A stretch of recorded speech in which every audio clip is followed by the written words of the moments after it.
For those of you, I'm recognizing a couple of names, and welcome back to the third session of today. For those that are just joining us, it's day 4 of Learn and Redefined, our first ever online conference that's celebrating teaching and learning. I'm Graham Trick, learning specialist here at Showbie. For those of you who've not met Showbie before, we're a hybrid learning platform that's empowering over 3 million users globally. And we're aiming to provide richer, deeper, more personalized feedback. And through our partner, our sister app, Socrative, we're also looking to provide quick and easy assessment for all learners. It's something we've been proudly doing for almost 10 years. If you want to find out more, you go and look us up at showbie.com. During the presentation, you can either use the chat window where we've where you've just been saying hello and where you've come from, where you're at today in the world, and alternatively, you can also use the Q&A feature within the Zoom app as well. For now, I'd love to welcome Aaron, who's going to run this session, and we're going to explore retrieval practice and knowledge checks. So over to you, Aaron, and thank you in advance for the session that you're doing. You're welcome. I'm hoping it's holding up here because it's just got a little bit delayed on if I can hear you there, Graham. Hopefully you can hear me. Absolutely. I'll just put myself on mute. We can hear you. You're coming through.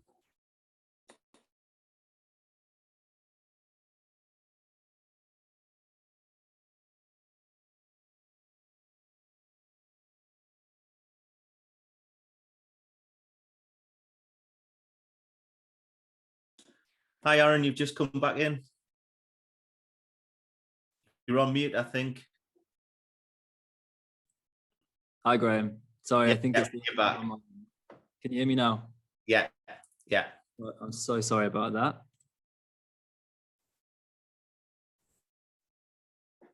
Are you able to see the presentation? Yes, and take 2, over to Aaron. Thank you. Yeah, sorry about that.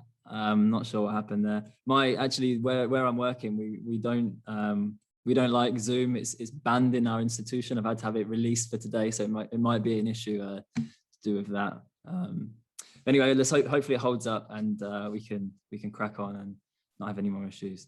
So we're here to discuss retrieval practice and knowledge checks today. That's the title of today's discussion. The aims.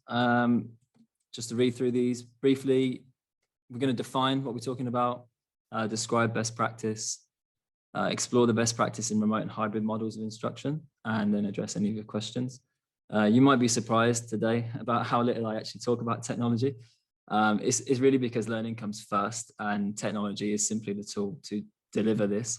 And there are so many tools to choose from, so I don't want to be too specific about the tools that you can use. It's more the general overview of the pedagogy and what's most important to this topic. I could talk at length about other topics as well, but we're here today to talk about this, and you've had a lot of input in other areas as well. So we'll focus on this issue of retrieval practice and knowledge gaps. A little bit about me before I get going. There's my Twitter handle there if you'd like to follow me. I've not been too active recently. I just relocated to Qatar from London, and relocating your family during a pandemic does keep me very busy. So yeah, not too active. But here I am in Qatar. My new role is to lead ICT and e-learning at Khor International School.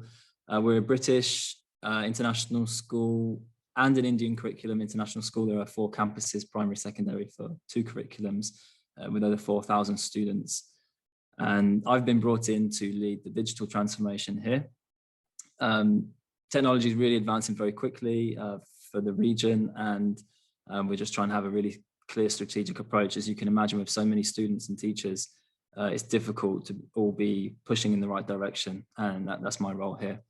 I'm a primary school teacher. I'm out of the classroom now to lead this change. It's an exciting opportunity, but I was working in Southeast London as a primary school teacher for around 5 or 6 years, where I led computing. I led a one-to-one iPad program and the CPD that was involved in that. I did my master's in education with the digital learning dispensation, where I researched digital feedback most as part of my dissertation. And that's really what led me towards Showbie and its fantastic feedback features, the voice feedback, really, really useful and very intuitive for primary school learners to use Showbie. So as you see there, I'm a Showbie certified educator as well. I was using that a lot in that setting. In my current setting, we're using Microsoft tools, and we've not yet introduced Showbie. That they weren't using it before I arrived. So, I've kind of reached out as well. And, I think it's important to learn about many tools. So you can see I've also done professional learning with Google, Microsoft, and then also part of the Apple Distinguished Educator community, which is actually how I met Abdul. So yeah, that's what brings me here today. We will start by defining some of the things that we're talking about today. I think it's important to frame our thinking and clarify some of these points. So I've put them on the slide so that you can, maybe you want to capture them. Forgive me for reading from the slides a little bit here. Retrieval practice. These ideas are really simple. So I just want to be clear about what we are talking about. Retrieval practice is recalling information. It's as simple as that, practicing to recall information. And learning is seen as a transfer from short-term to long-term memory. There's some really interesting research around cognitive load theory. I've put some images up there for you to have a look at. Tom Sherrington's Rosenshine's Principles in Action. And that's a snippet from a page of the book talking about working memory limits. That's really interesting stuff when we're talking about retrieval practice. I actually explain this to my children, actually, because it's an important part of learning. The metacognitive strategies of that is about thinking about the analogy I gave them was, you've got like your pockets in your bag, the things in your pockets you can get quickly, but you can only store so many things. That's your working memory. It gets full very quickly. Apparently we can only deal with about 6 pieces of information at any one time before we get overloaded. And then what we want to do is be able to transfer that information that we can fit in our pocket into our bag, where we can fit more information. We can still get it, but there's a process of getting it from the pocket to the bag. I don't know if that's the best analogy, but that one works for the children. Knowledge gaps. A knowledge gap is simply the information that a student did not retain in their long-term memory. They were not able to hold on to that information, or even get it into their working memory if it was too much of a leap. Thinking about Vygotsky in the zone of proximal development and things like that. And teachers have to identify these gaps, which we do through formative and summative assessment. Now, blended learning, we're going to talk about the current climate, and we're going to talk about digital technology, digital learning. So blended learning, this is any blend of online and face-to-face instruction. And it's been around for a really long time. You see in 2004, Garrison and Kanuka, they viewed it as an optimally designed combination, which is how I see it. We need to be optimal in our design. And then much later came the concept of flipped learning, which is defined really well by Doctors Cliff Lee and Soo-Woo Kim in 2017 in a really interesting study. They say that home-based knowledge transfer through online videos and text, so that face-to-face sessions can focus on higher level cognitive processes such as analysis, evaluation, and comparison with the support of peers and an instructor. Oh, sorry, that was Westerman. And then Dr. Lee and Soo-Woo Kim, they identified flipped learning as a means to a better blend. And their research, I recommend you look at that research. It's really interesting how effective flipped learning was for them. And then today we've even got hybrid learning, which is instruction delivered both face-to-face and online simultaneously, which obviously emerged from the pandemic as schools went into partial closure and children are in and out of isolation. So it becomes, really important that's addressed as well. Moving on. So we're going to explore best practice now, and not really think too much about technology, but just what is best practice when we are looking at these ideas that we've just defined. So in teaching, we want to deliver, we want to teach knowledge and skills. We teach metacognitive strategies, cooperation, creativity, all of these things are valued, but there is in every single unit knowledge that must be learned. And so I found best practice in schools is that we condense this knowledge into knowledge organizers. It comes through in your planning. And this is condensed into the key vocabulary, maybe the key dates or events, the key equations, depending on what the subject is. I've got an example here for you, which is a Christianity unit for year 3. It's just, it's one I just pulled from the archives, and just you see that there's knowledge there to be learned. Now, we have to practice that knowledge, and how do we do that? That's the question we're left with today. I was chatting to a colleague, and he remembered a unit on the Tudors and Henry VIII, and starting with a completed knowledge map like this, and then gradually that information is removed, and then the students are asked to fill it in. And by the end of the unit, they could actually fill in a whole knowledge map, a whole organizer like this from memory, because they've covered those topics. Now,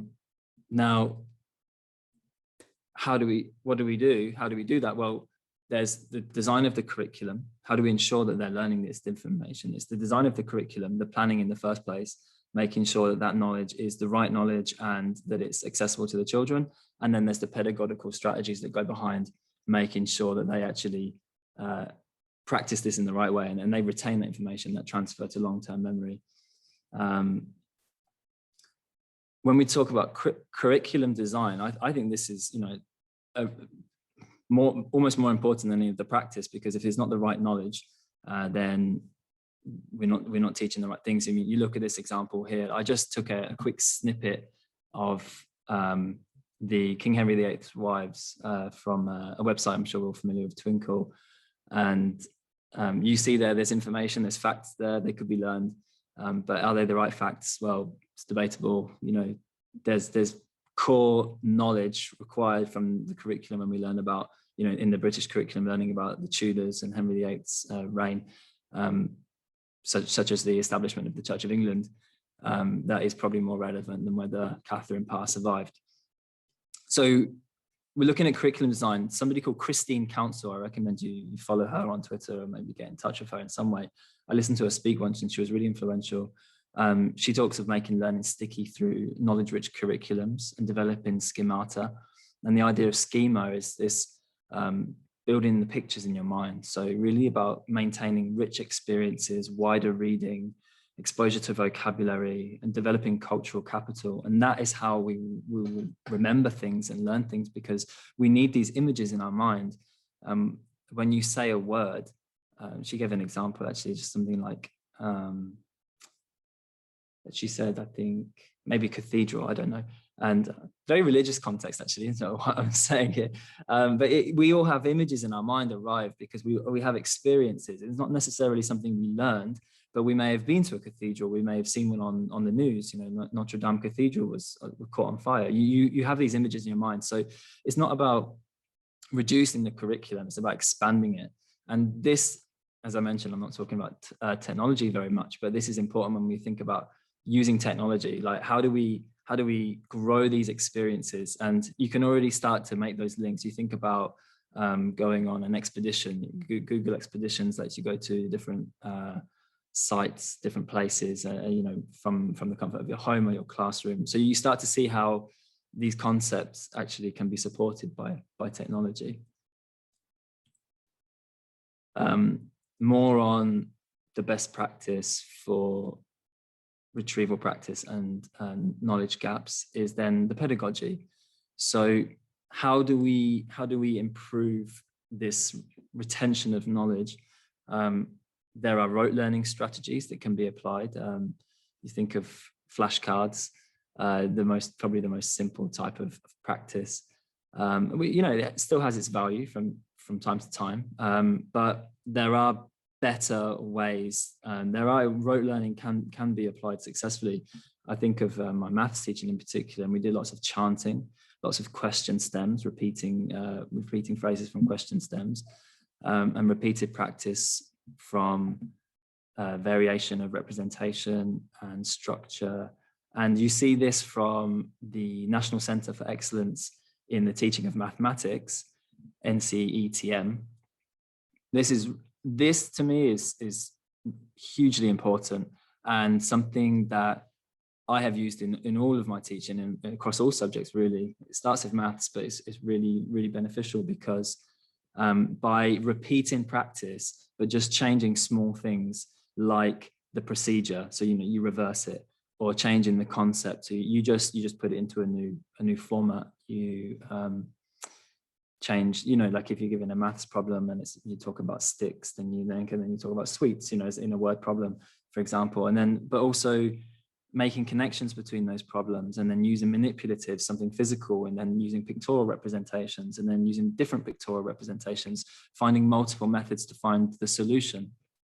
It's this kind of variation and then repeated practice that actually embeds the learning. And then, as you can see, it sort of builds up this schema. You've got an image of, the number 5. You don't just see a 5, you see 5 counters, 5 fingers. It's 3 minus 2, it's 4 plus 1. There's all these different ways of seeing that idea. And again, this is nothing to do with technology, but when we're designing our lessons, we need to keep these things in mind, and technology can support us in achieving these ideals.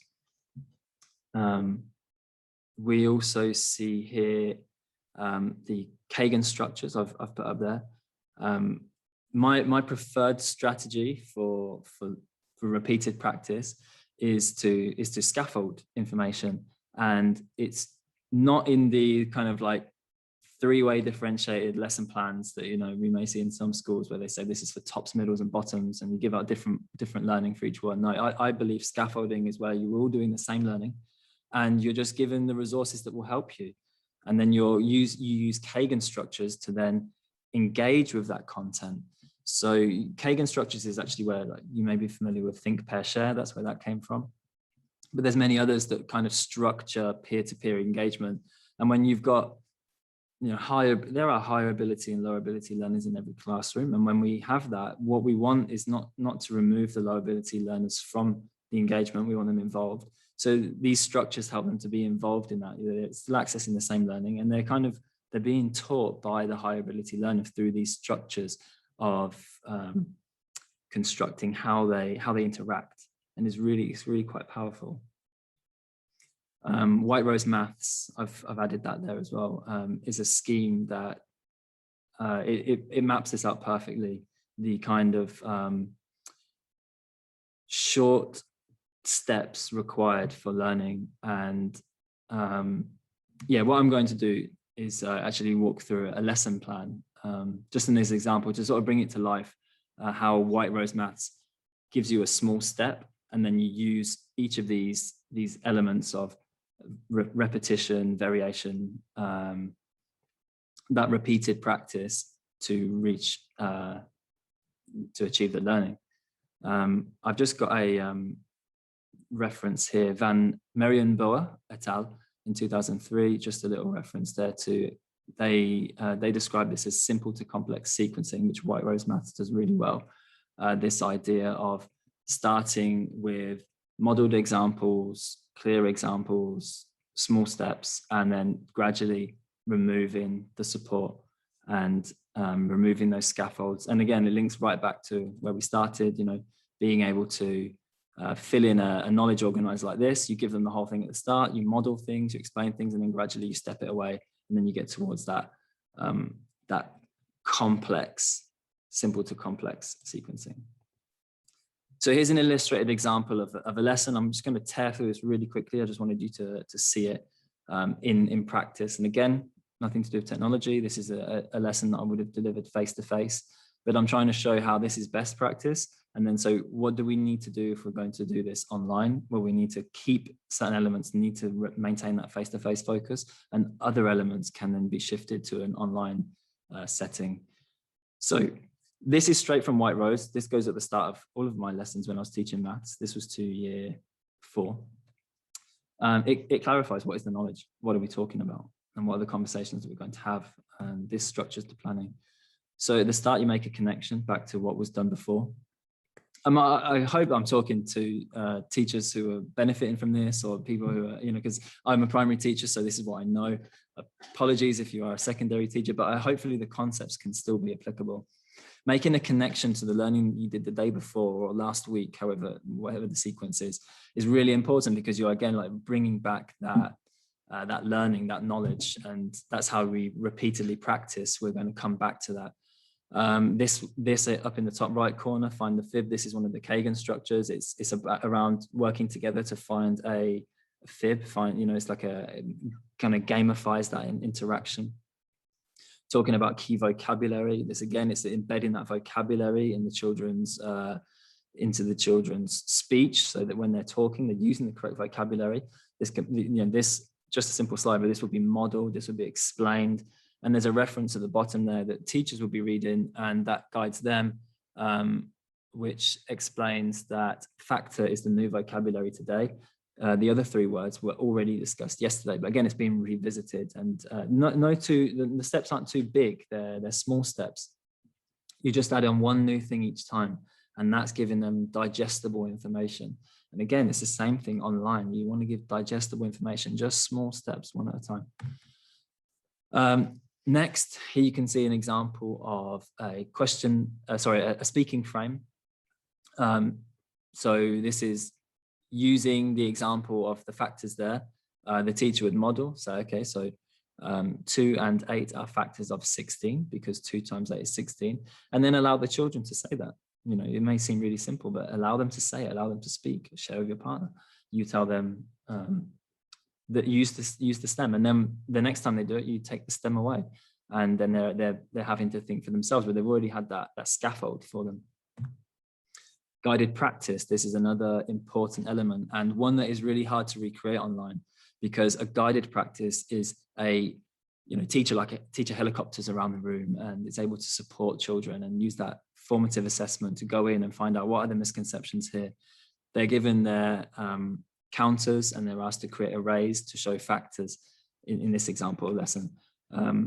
What they're doing is they're using now, before they were speaking and they were thinking abstractly. Now they're using the tangible materials, and they're creating factors.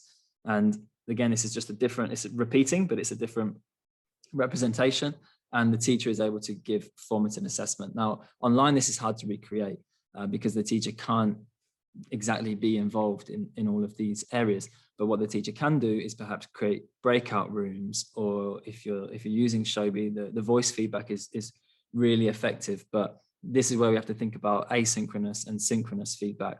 This feedback needs to be synchronous. It needs to be immediate. Other feedback can be given later. So again, thinking about lesson design online, this is perhaps something that should be done face to face, or at least in a live lesson situation. Maybe you ask the children to draw on their whiteboard and show it to the screen, because in my setting we're 100% remote. There hasn't been a child in school for over a year, so we're dealing with that challenge. In your settings, there'll be your own unique challenges, and this is why I can't be too specific about your approach, but I'm just sharing these fundamental concepts from my point of view. It's always important to have extensions and challenges as well in the learning.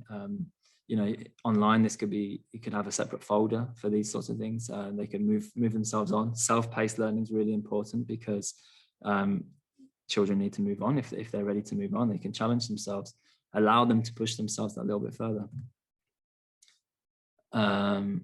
And here we have just a worked example of a question that was, the teacher does, and then the children can see how it works. And then straight after that, an I do, you do situation, where the teacher now, so we go from a worked example to then a shared example. The teacher will complete one, the class will complete one, the teacher completes one, the class will complete one. And then you're constantly discussing the kind of the metacognition that goes behind, how do we solve this? What did you do there? Why did you do this? And again, between peers, they're having these conversations. These conversations are important, and they need to be promoted. And then in the end, there's an independent task, which also includes a challenge and an inclusion activity. So, rather than differentiating for the lower ability child, they've been involved in the process, and now they just have a slightly different expectation of their outcome. And this is not predefined by their ability, but based upon the formative assessment that you've engaged in throughout the lesson. And of course, this is challenging in an online setting, because how do you see everybody when you're fully online? Which is why I believe that if you are in a blended or hybrid setting, it's going to be really important to design your curriculum in a way that supports flipped learning, in my opinion. We're going to look now at more specifically about the technology. Of course, we're discussing remote, blended or hybrid models in instruction, but these fundamentals don't change. This lesson that we just went through is not going to be uploaded for children to read and complete. When we first started like lockdown learning, we were in my school, we were uploading lessons, and they were completing them without any kind of video or interaction. And obviously this kind of lesson can't be done that way. You need that interaction. So as I said before, it comes down to that lesson design and choosing the right digital tools. I'm not pointing to any one digital tool, because I think if you identify these pedagogies and you look at your own situation for your school, and most of us are quite embedded into the applications that we're currently using. There is room for change, but after COVID, we might be quite well established in the areas that we're working already. So just to address some of the digital tools that you can use to enhance this experience. I'll just make a note that Selwyn says any technology integration should be taken with caution, to be realistic rather than idealistic. It's just keeping in mind that it starts with the learning and not with the tool. And there are no panaceas with technology. You're not going to solve all of your problems by introducing any one tool. It's about knowing your own setting and introducing the things that work for you. But a few things that could be done, creating these knowledge banks could be created as ebooks or posters online. If you're using an iPad or a Surface or something, you can create these things online. They could even be created within a learning platform like Showbie or like Microsoft Teams or something like that on OneNote. And the advantage of that is small perhaps, but significant in that you can, if you look at this model here, the SAMA model, substitution up to redefinition, what you see here is that some technology just remove the old thing and put in technology. It doesn't change anything. That sometimes works, it's fine. So in this case, using an ebook is quite similar to creating something, perhaps just writing it in your book. But what it does is it actually augments slightly and modifies slightly, and it can lead to redefinition, because the advantages of using multimedia, you can include video in your ebooks. They're very easy to adapt and change. So as knowledge grows, you can change it very easily. Whereas when you're writing, you're kind of restricted by what you can rub out and rewrite and things like that. It's very easy to share. You widen students' experiences by allowing them to share widely on social media. The student can even become the teacher, because they can take what they've done and they can present it to the class. You can kind of screen mirror and present to the class. They can become the teacher. So these are all little things that can change when you use ebooks. Online quizzes, these are absolutely essential, I believe, for identifying these knowledge gaps. We can identify them with a formative assessment, like we just said, but if you imagine in an online setting, it's going to be really important to get some data and understand who is achieving. And Kahoot is a really easy to access online quizzing tool. Socrative, which is embedded into Showbie, is a really good tool as well. You can create your own quizzes there, and what it's giving you is that immediate feedback on who's performing.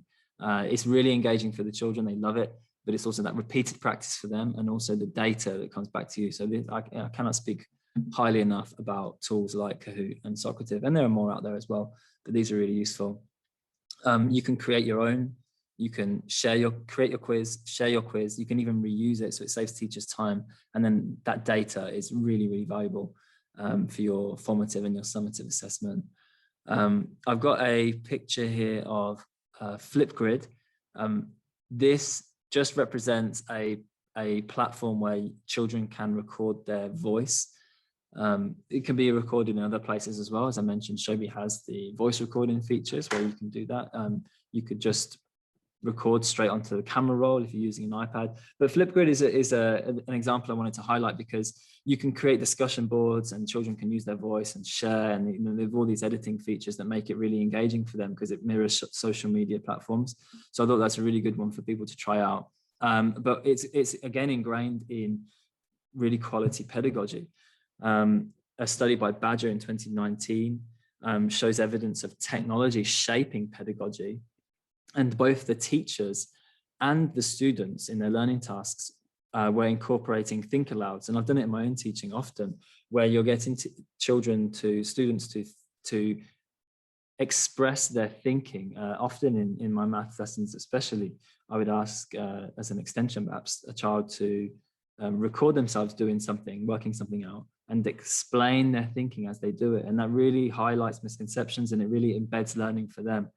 And I think, again, in fact, when I was in the UK using Showbie and Socrative, I was using Explain Everything as well for this, because it's a really useful way to write things and record the screen and record your voice all at the same time. Really, really effective practice in retaining information, and also for teachers we can watch that back and we can identify knowledge gaps, because it's not just like, you know, if you're doing a multiple choice quiz, you just see the answers. But when you capture that thinking that goes on, then you're also seeing a deeper level of their understanding. Okay, maybe they got them all right, but they've still got some misconceptions. So using these platforms to capture the think alouds is, to me, really, really effective practice. So moving on, we are looking at what I believe is a fundamental approach to ensuring quality teaching and learning, and that would be the flipped learning model. So since 2012, researchers have suggested that technology has little impact unless it's extending learning beyond the boundaries of the classroom. This has been exacerbated now because of lockdowns. With, you know, learning has happened at home and in school, but I believe it really should be maintained, the learning from home element, and that can be achieved with a flipped learning model. As described before, it's that knowledge transfer element goes on at home, watching some videos, engaging in some quizzes, some gamified learning, something that's easy access. They don't need much support, but then it's prepping them. It's like the pre-teach or even the post-teacher. And then when children come into class, they are primed, they're ready, and they're ready for that coaching, that peer assessment, the Kagan structures, all of the different elements to really embed that learning and highlight the misconceptions. And then with that data that's produced, you know, from their little quiz that they've done at home, then the teacher knows before they even get there what they need to be addressing. And of course, you know, we're talking about redefining the models of learning, but that's what I'm engaged in here. And it takes some real thinking about timetables and curriculum design. But I believe out of the pandemic, this is where we need to be.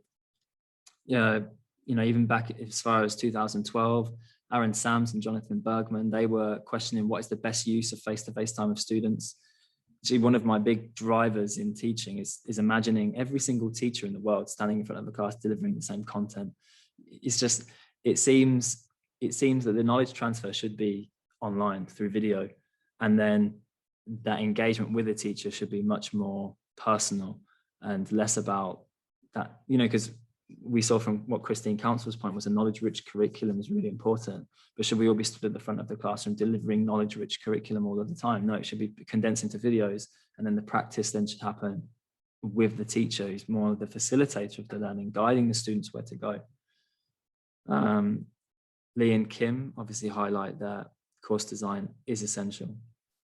And just to express an experience I had here in Qatar, in my setting, we're 100% remote, just because of the unique school that we have and the risks associated with because we're on one community. But for the rest of the country, they moved to blended learning, where only 50% of the children were in and 50% were at home. And I visited some schools and I witnessed children at their desk in front of the teacher, who was sat at their desk teaching to their webcam, and then the other children at home were also engaged in the lesson, but from home. And the teacher was just delivering the lesson to the webcam, and the children were sat inside, and they may as well have been sat at home, because there was no difference. It was the same experience for both. And I think that's a real missed opportunity. I understand why it's difficult for schools to rapidly adjust, because we were thrust into these situations. It's difficult to adjust, but I think with careful, strategic planning for your digital learning, we need to design optimal blends of online and face-to-face instruction. Those children at home could easily be taking in the content.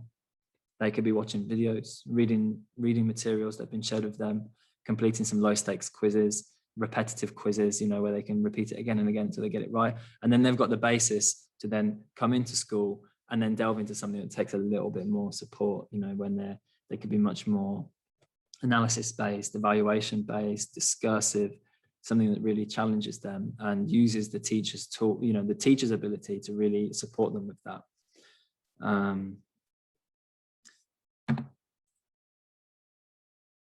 So there's a quote for me to end on, and a picture that represents the balance that I think needs to be achieved in order to most effectively have the very best experience of retrieval practice, and for teachers to find these knowledge gaps. Is that it can happen face to face and it can happen online, but if we blend the two together, we can find the most optimal blend.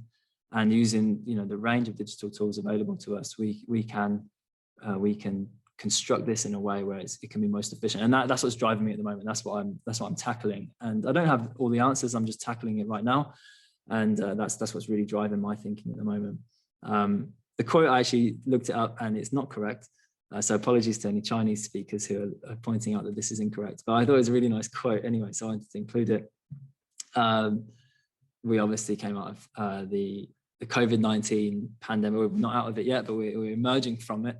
And we have to recognize the opportunity here to advance technology's place in education, which I think is happening. And it's a really exciting thing to be involved in. So thanks very much for listening, everyone. Graham, if you wanted to join us again, and hopefully there's some questions that I can address. Hi, Aaron. Thanks so much for sharing your thoughts around kind of the concepts that are involved with retrieval practice and that kind of the checking of knowledge and all things around that. I think that quote that you finished on just leads us quite nicely into a question there as the opportunities that will be awash in classrooms around the use of technology. Actually, if you were going back to your world pre-COVID, where you were one-to-one and you're going to have a lot of teachers who've got a lot of technology coming into there, what would be your advice for either top 3 apps for impact, or if you're planning to use technology for the first time for retrieval practice, what would be your top 3 tips for teachers? I would have to say that I didn't talk about them enough probably, but the quiz-based apps are should be staples in your teaching for that retrieval practice and identifying the gaps, because data is going to change the way our world is run, and it's not probably in education as much as it could be yet. It's kind of emerging, and the way teachers gather and use data is changing. And those quizzes for a teacher, you can find out really quite specifically what children know and what they don't know. And then for the children, if you've never used an app like Socrative or Kahoot before, the engagement that it gets from children is amazing. They love it. They love the competitive element, but it's that low stakes repeated practice that really benefits them. There's not much risk in kind of hitting an A, B, C, or D and engaging in a question. So they're not too afraid to try, but they love it when they get one right, and then when they get one wrong, they get a chance to repeat. And I would definitely recommend repeating that process as well, and giving them a chance to improve their scores. So yeah, the ones I've used in the past, Kahoot and Socrative, and there's quizzes, and there's also Quizlet, I believe, which I've used less because I rely quite heavily on Socrative and Kahoot myself. Yeah. So with Socrative, I mean, for anybody who isn't used to it, the teacher view is different to the student one, isn't it? And there's some real value come out of that. For yourself and your own experiences, what kind of values did you get from that teacher screen where it's coming up with those right and wrong answers live as the students are kind of answering the questions and doing the quiz? Yes, that formative assessment, you know straight away who is engaging with the content, who is not, and then you shape your teaching from that feedback, and is really valuable. You know, any teacher will kind of explain that, knows that it can be really difficult to identify who is understanding, because you know sometimes get some copying, somebody asks for an answer, or they're just like nodding along. You know, the classic is the whiteboards go up, and then some children wait for the whiteboards all to go up, and they have a look around, and then they get their answer up. Exactly. And there's less room to hide when you've got that immediate feedback, and you know you've all got your own individual. If you're one-to-one, it's amazing. But if you're not one-to-one, there's another app called Plickers, which just something else to try if people want to try it. It allows, you can have these little cards, and they can be scanned to gather the data. The teacher scans it from one device, and then you get all the answers that way. It's not as good, but just to throw it out there, if you don't have, if you're not fortunate to have a 1-to-1 or 1-to-2 device program. Yeah. No, absolutely. And I think there's real value in, because one of the things you don't want to know what they do know, you want to know what they don't know, so you can move the learning on, isn't it? So that's fantastic in terms of there. If anybody has got any other questions, please put them in the chat box or the Q&A, and then we've got the chance to quiz Aaron while he's about. I mean, in your previous role, things like Apple Classroom again would have come into handy for there, because you've got that glance of all the screens, so you don't have to have the students holding up the whiteboard. Are there any other kind of low stakes tips that don't use quizzing apps that you've used around retrieval practice in the past that you can share as little nuggets for people? One thing that I've always advocated for as like a computing and digital leader is to not use too many apps, and to become really proficient in your use of just a few tools. So for example, in my teaching position, so in my position, I'm not teaching, I'm just trying to shape the direction, but previously in my classroom I was using Showbie, was a fundamental, because it was where we stored all of our learning and our feedback, or not all of it, but we were progressively moving online. And it was timed perfectly, by the way, because as we were using Showbie through the years, we got progressively more and more online, and then the lockdown came and we were already set up for it. So thank you, Showbie. It was it was really useful. So when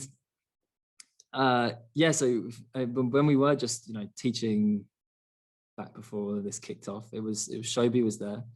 Simple thing of the camera and screen record. So you could use Explain Everything, or you can use just the screen record feature on an iPad if that's what you've got, and turning on the microphone and just being able to create those screen records, those think alouds, and then matching that with a whiteboard app. Or just using Explain Everything, and just capturing those thoughts, because that also gives you that detailed insight into what the children know. Other things were just, we were using iPads, so we were using Keynote, and again, Keynote just seems like it's used for presentations, but we would use it for all sorts of different things, like making knowledge organizers, capturing little voice recordings, and kind of matching voice recordings to different things, so you can build up not just presentations in an app like Keynote, but you can build up banks of knowledge. You can create animations. So as a teacher, I was using just very few digital tools, but trying to use them in as creative ways as possible. The quizzes. Sorry. So I was going to say, so find an app that's almost like a generalist, but then actually get to know it in depth so you can start getting those ideas. And then, did you find, as you take Keynote for example, so as you get to know the apps, would you would that spark more ideas for you? Was that the kind of approach that you took for your classroom practice? Exactly, yeah. And those ideas come from not just yourself, but also when you introduce those apps to other teachers. Teachers are amazing. This pandemic proved just how adaptable and creative teachers are. And they come back with all new ideas. And the same with the students. They're also so creative, and it's worth giving them things to try out. And I always, when I share something new with my class, I'd always give them time to play with it, because it's through play that we learn. And when they play with it, they often find that they've stumbled across something you didn't see or you didn't realize. And again, that's what it is. If you're giving too many new apps all of the time, we talked about cognitive load. Children are having to process, how do I use this new tool? What's going on here? They want to play with it, and it takes away from the learning. So if you keep a bank of just a few really key apps, key resources, digital tools, then you're taking away from that cognitive load that they're bearing. They're filling their working memory with new ideas. They're familiar with it. They should become really familiar. And then to build on that point as well, if you're using a quizzing tool, you don't really want to be across multiple platforms, because then your data's spread out. You really want to be on one platform that you trust and that you are familiar with yourself and the children are familiar with, and then you're collecting your data there. You can quickly see, because you build up a roster of your class, and you can start to track the data and start to see how the performance is over time, and then that's informing your assessment, and then you identify the gaps that way. If your data's all over the place in different apps, you just throw out a quiz from any old app, then you're not able to identify those knowledge gaps quite so efficiently. So when I was using Socrative with Showbie, it actually integrates into the app, so that even the students can see and keep a record of their progress. And then that's going home as well, which is another important fundamental, is that home engagement. Yeah, and I love that ability, just one click of a button to be able to share that report with the entire class. It's a massive time saver, rather than having to download an email, unpack a zip file, and then share with, make sure it gets shared with individuals. So it is a big time saver.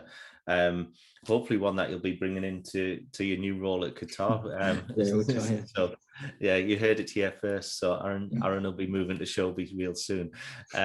But what I would like to do is just thank you again for giving up your time and sharing your experiences and your knowledge around that design of retrieval practice activities, and flagging the things like blended learning, hybrid learning, and the advantages that they're going to bring to the classroom as we move to the next normal. So thank you to everybody who's joined us live, and thank you to those who are watching back on a recording. And thanks again, Aaron, for giving up your time to present today. Moving beyond there, we've got educator interviews coming up today. We've got a panel where it's focused on independent sector later on. And we've also got a focus on edu creations this afternoon as well. So hopefully you'll be able to join us for those. And thank you very much. In the UK, it's lunchtime, so enjoy your lunches. I noticed up in India, across in India, it's about 4 p.m. So enjoy your evening meal, and hopefully see you soon on the next webinar. And thanks again, Aaron, for giving your time. My pleasure. Thank you. And goodbye. Bye.